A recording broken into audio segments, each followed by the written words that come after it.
Lilo və Stitch Ohana axtarışında nağılı. Hekayə iki fərqli yerdə başlayır. Kosmosda və Havay adalarında.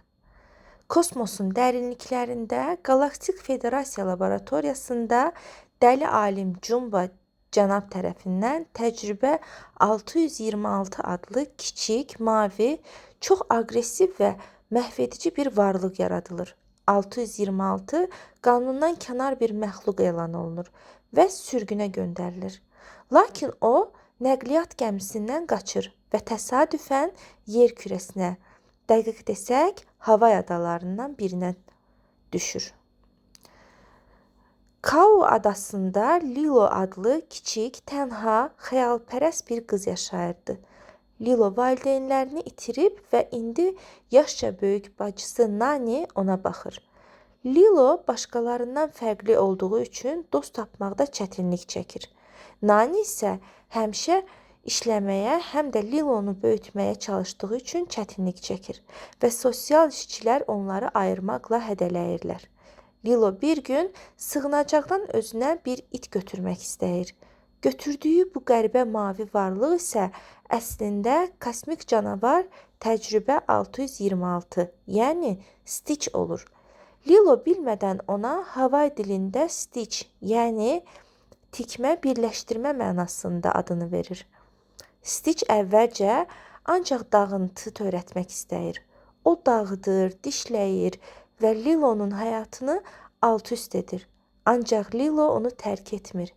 Lilo ona öz mədəniyyətlərini və Ohana fəlsəfəsini öyrədir. Ohana heç kimin unudulmaması və kənarda qalmaması deməkdir. Lilo Stitchə Elvis Presley mahnılarını, rəqsləri və yaxşı davranmağı öyrətməyə başlayır. Stitch yavaş-yavaş məhv etməkdən çox sevməyin nə olduğunu öyrənir. O, Lilo və Nani'nin çətinliklərlə dolu, lakin sevgi dolu həyatlarına baxdıqca ailənin həqiqi mənasını dərk edir. Bu müddətdə Jumbo cənab və Galaktik Federasiyanın casusu Plickly Stitch'i geri qaytarmaq üçün yerə gəlirlər. Onların təqibi Lilo, Nani və Stitch'in həyatını daha da çətinləşdirir. Təqiblər zamanı Nani işini itirir və sosial işçi qızları ayırmaq qərarına gəlir. Çaxnaşma zamanı Stitch Lilonu xilas etmək üçün böyük bir qəhrəmanlıq göstərir.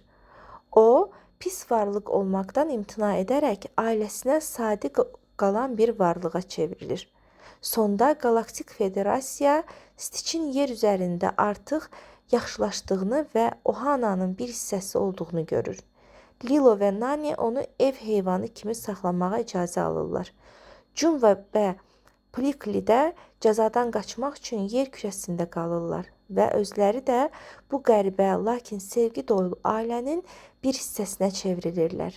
Stitch dağıdıcı məxluqdan sevimli bir ailə üzvünə çevrilir və Lilo nəhayət axtardığı dostu və Ohana'nı tapır. Bugünlük də bu qədər əziz dostlar. Sabah eyni saatda Naranın nağıllarında görüşərik. Hələlik.